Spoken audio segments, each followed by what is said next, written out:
tienen buen nivel de organización, como narcomenudeo, como el narcomenudeo. Bueno, entonces, grupos delictivos la repito, ese tipo de violencia que es ejercida por parte de los grupos delictivos para coaccionar de manera exclusiva a las y los políticos o a sus allegados, a sus familiares o a sus colaboradores, a través de mecanismos de intimidación, que estos mecanismos de intimidación no son de ir a solicitar la renta, son mecanismos más graves, amenazas, secuestros, atentados, utilizados para influir en algún sector o sectores de la estructura política. ¿Para qué es ese tipo de violencia? ¿Para qué se ejerce? Para influir en la estructura política. No podemos decir ni saber en qué parte de la estructura política, pero en alguna parte es que están interesados en influir en una o en varias partes de esa estructura política, con el fin de garantizar un beneficio propio. ¿Cuál es ese beneficio propio? No podemos asegurar porque no podemos hablar con ellos. Yo no los voy a ir a entrevistar, ni nadie los va a ir a entrevistar. No podemos asegurar qué es un beneficio económico. Me lo imagino, pero en ese me imagino no viene la parte científica hasta que los entreviste y yo no los voy a entrevistar. Nadie los va a entrevistar. Hasta me han dicho los colegas, ¿estás segura de que te vas a meter en este tema? Me han hecho dudar, pero he continuado. No sé, estoy en esa parte, pero he continuado. Bueno, entonces, con el fin de garantizar un beneficio propio. ¿Ese beneficio propio qué es? La economía podría ser influir en las decisiones del poder, en ser ellos mismos los políticos que están en los cargos de representación popular. No lo sabemos. Pero es una parte o una parte de la estructura. Ay, ya se pasó el tiempo y me falta muchísimo. Me voy a ir rápido. Ay, qué lástima. Bueno, entonces, este es el tipo de violencia político-criminal, sin la parte electoral. Aquí no dice nada electoral. Me voy a la violencia, a la siguiente definición. Esta también es mía, no es Galton. Dice, ¿qué es la violencia político-criminal electoral? Aquí sí ya viene, en su base es la misma, en la base, pero hay que diferenciar cuando se desarrollan los procesos electorales a cuando se desarrolla cuando no existe un proceso electoral, por la tipificación y por la sanción. No podemos manejar el mismo tipo de violencia cuando es proceso electoral, que se convertiría en un delito electoral, a cuando no hay un proceso electoral. Todo el tiempo tenemos violencia político-criminal, todo el tiempo. Pero sí hay que diferenciar cuando se da en un proceso electoral y cuando no se da. Por la tipificación y sanción que se debe crear desde el Estado. Ya no se puede dejar ni pasar por alto. No es cualquier delito. No forma parte ni del delito del fuero común ni del federal. Esto ya es, bueno, tendría que ser el federal, pero esto ya es un delito que se tiene que tipificar. Bueno, entonces, la violencia político-criminal electoral es el tipo de violencia que se ejerce durante los procesos electorales por parte de los grupos delictivos para coaccionar de manera exclusiva a las y los políticos o a sus allegados, ya les comenté quiénes son sus allegados, a través de mecanismos de intimidación extremos utilizados para influir aquí cambia, porque es el momento electoral. ¿Para qué utilizan esos mecanismos de intimidación extremo? Aquí vienen. Para influir en los resultados de la elección. Para eso lo utilizan. ¿Y con qué fin lo van a hacer? Dice, y con ello lograr una injerencia en algunos sectores de la estructura política para garantizar ese beneficio propio. No sabemos qué beneficio propio es, no lo podemos imaginar, pero hasta que nos lo digan de viva voz en entrevista, pues sí, yo quiero el dinero o la parte económica, o a mí lo que me interesa es el poder, o a mí lo que me interesa es influir en las decisiones del país, ¿no? Hasta que nos lo digan, ¿no? Bueno, entonces yo hago esos dos tipos de definiciones porque hay que diferenciarlos, los momentos. Entonces, ahí están las dos definiciones. Esta es la tipología. ¿Cómo se manifiesta la violencia político-criminal electoral? A través de 4 vías. A través de las amenazas, los atentados, los secuestros y los asesinatos. Me voy a ir más rápido, para tratar de abarcar todo. Y bueno, aquí tenemos la geografía de los... esto lo tomé tenemos 2 laboratorios observatorios en el país que están recolectando los datos sobre los casos de violencia política criminal y violencia política criminal electoral en el país. Uno es Data Cívica, que se llama Votar entre Balas, y otro es Laboratorio Electoral. Son como los 2 grandes laboratorios que día a día están registrando, están revisando en las notas periodísticas, en los noticieros, la violencia que se comete en todo el país. Y yo como investigadora, para este momento de mi investigación tuve que basarme en ellos, en el laboratorio electoral, que trabajan muy bien, son muy serios, también realizan otras investigaciones de otro tipo. Tuve que basarme en ellos. También Data Cívica es una organización civil feminista, también son muy serias en su trabajo, pero yo no me puedo basar en su metodología. Ellas y ellos tienen su propia metodología en la investigación. Yo tengo que generar mi metodología con mi equipo de investigación y generar mis propios datos, mis propios hallazgos o recolección de datos. Yo tengo que generar mi laboratorio, laboratorio de ir recolectando a diario la violencia que se da o que se ejerce en el país. Y ya lo estoy haciendo, ya tengo un equipo de investigación. Son jóvenes de la Universidad de Aguascalientes, de la Autónoma de Aguascalientes, que me está apoyando. Vamos a iniciar el 1 de diciembre a empezar a recolectar con mi metodología los casos de violencia político-criminal en este momento. Vamos a ver qué sucede ahora con las elecciones de los ministros, de los jueces. Imagínense qué es lo que me han dicho los colegas, porque luego me ponen a pensar si voy a seguir o no con el tema. Me dicen, a ver, imagínate, si esto sucedió con candidatos electorales de representación popular normal, ¿qué va a suceder? ¿Cómo va a haber de injerencia del crimen organizado en la elección de jueces, que ya son los tomadores de decisiones? La ley. El Poder Judicial está ahí, es el Poder Judicial. Más van a influir, o más va a haber los niveles de violencia, los vamos a ver en esas elecciones. O sea, hay más disputa, va a haber más disputa, son los tomadores de las decisiones, de las leyes,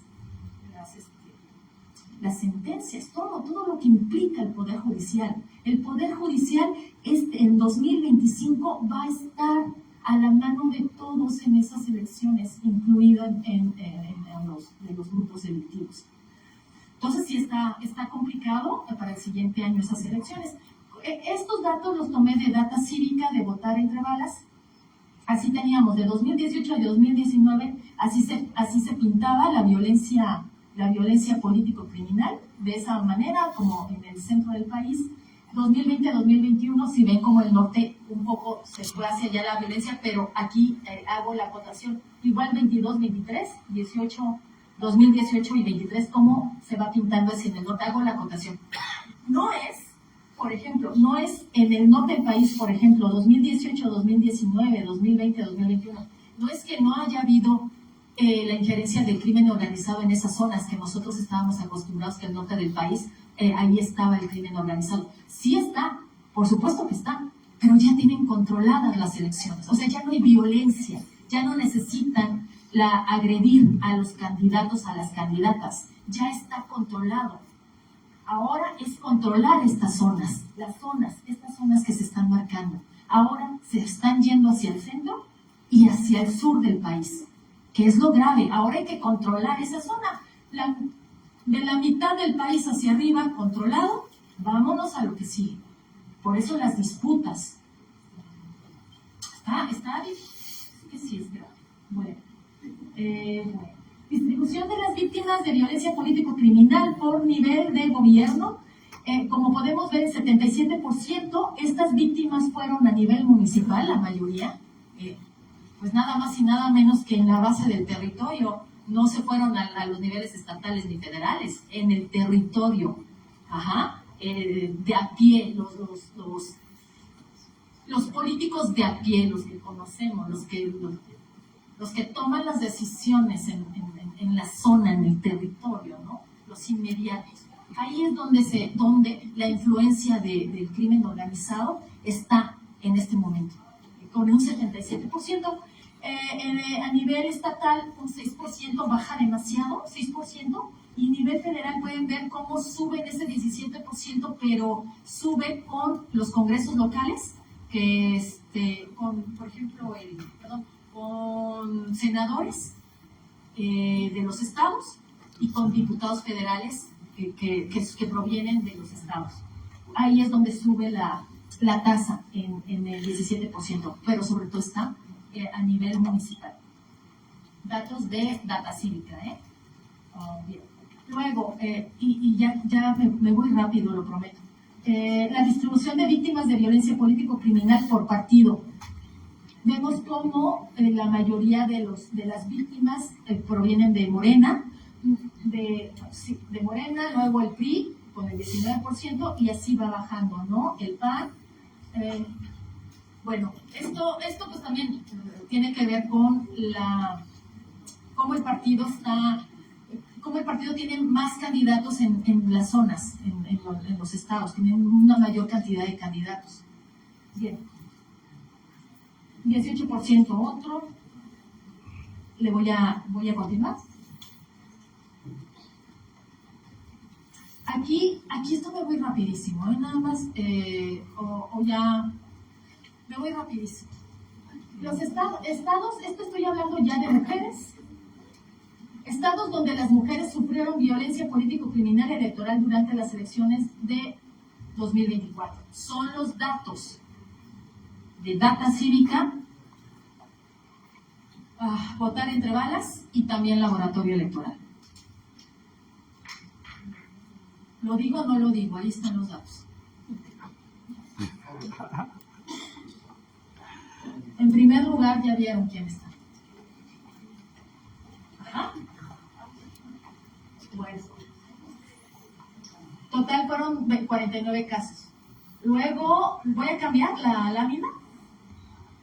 Tipos de violencia político-criminal electoral que sufrieron las mujeres durante las elecciones. También les dejo la lámina. Ahí está. Vean, es asesinatos, atentados, secuestros y amenazas. Y está por orden el número. La cantidad, pues.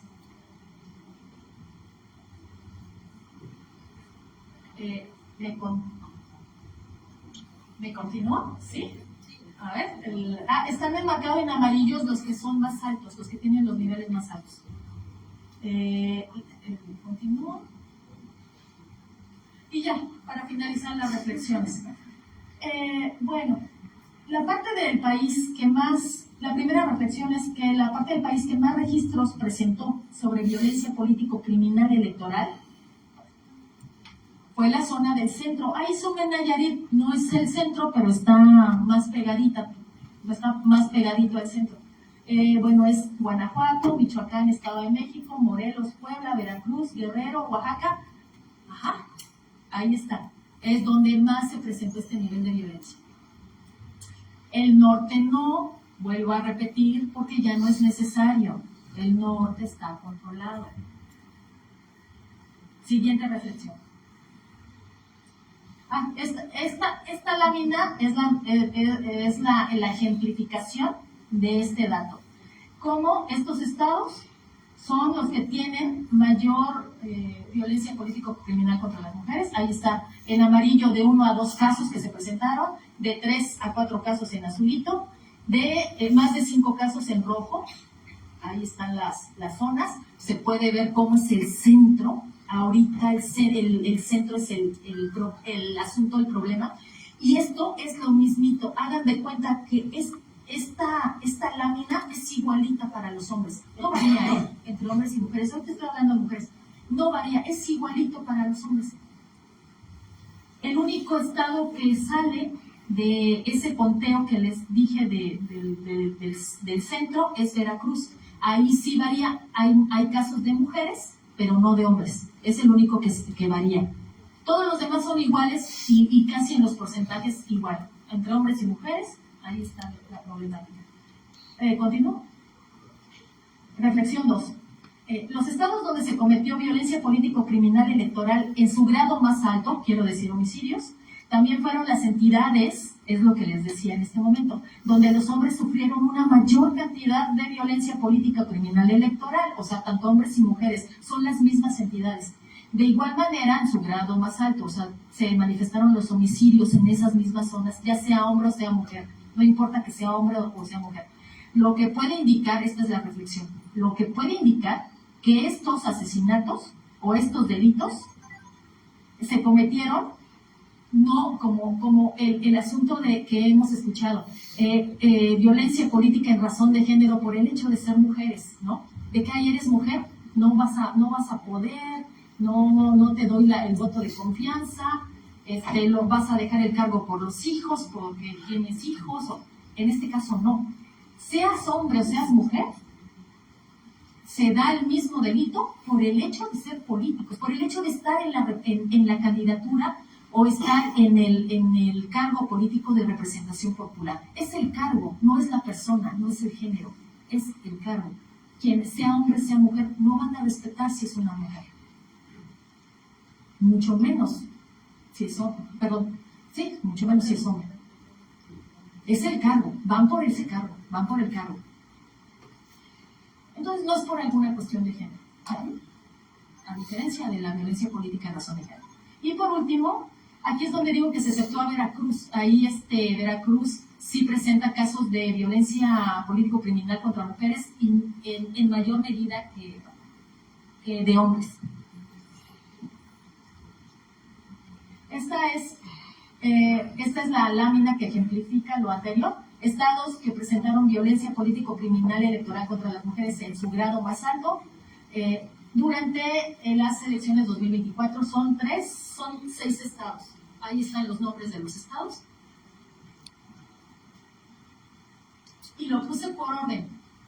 O sea, el estado que más casos tuvo en su grado más alto, que es homicidio, y de ahí me fui. O sea, después sigue Guerrero, Michoacán, Guanajuato, Puebla, Veracruz. Me fui en ese orden. Y ya para finalizar, la última reflexión. Se tiene que trabajar fuertemente por parte del Estado para ir contrarrestando esta problemática, y yo lo que considero ahora, la única vía es especializando nuestra política criminal. Nosotros no hemos escuchado sobre política criminal. ¿Saben qué es la política criminal?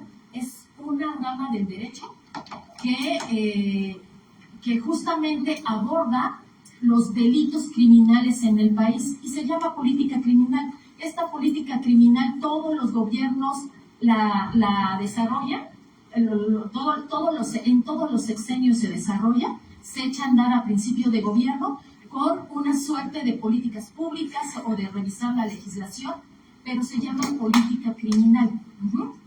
No se ha hecho una buena estructura de política criminal en el país, o al menos, o tal vez ahora todo ha virado, todo ha cambiado, somos una sociedad en movimiento, ya no es lo mismo, necesitamos una política criminal que sí incluya la sanción, la tipificación al delito de la violencia político-criminal y de la violencia político-criminal electoral. Ya lo necesitamos, no es cualquier delito. Así como antes los homicidios hacia las mujeres eran homicidios y ahora ya se quiere elevar a que todos sean feminicidios hasta el rango constitucional, la violencia político-criminal electoral o violencia político-criminal a secas, cuando no son en momentos electorales, también se debe de reconocer, se le debe de tipificar, se debe de sancionar en específico. Ahí, cuando es en los momentos electorales, tienen que entrar otros, va a ser más complejo porque tienen que entrar otros organismos, probablemente los institutos electorales, el INE, también seguramente el Tribunal Electoral en su momento tendrá que entrar, es más complejo, pero se tiene que hacer. No se puede pasar por alto como se pasó por alto en estas elecciones y como desde el 2018 lo hemos pasado por alto. Bueno, esa sería la reflexión y creo que ya... no, me falta la última lámina que iba a regresar. Esta, de nuevo Galto, que ya les digo que esa frase me hizo mucho sentido la siguiente vez, ya cuando escuché a Galto. Donde hay violencia, hay un conflicto no resuelto. Tenemos estos niveles de violencia porque en nuestra estructura, en nuestra sociedad, en esa violencia que está abajo del mar, que es violencia estructural, violencia cultural, y la propia violencia directa, hay problemas no resueltos en nuestra sociedad. Por eso también no va a ser de un momento a otro que veamos que el crimen organizado, este nivel de violencia, pues ya vaya descendiendo. Es un problema que viene desde abajo, desde las estructuras. En México tenemos un asunto no resuelto. En todos los niveles, en nuestra sociedad hay asuntos no resueltos que han generado esta violencia. Todos formamos parte de ese fenómeno social. No estamos fuera de esto.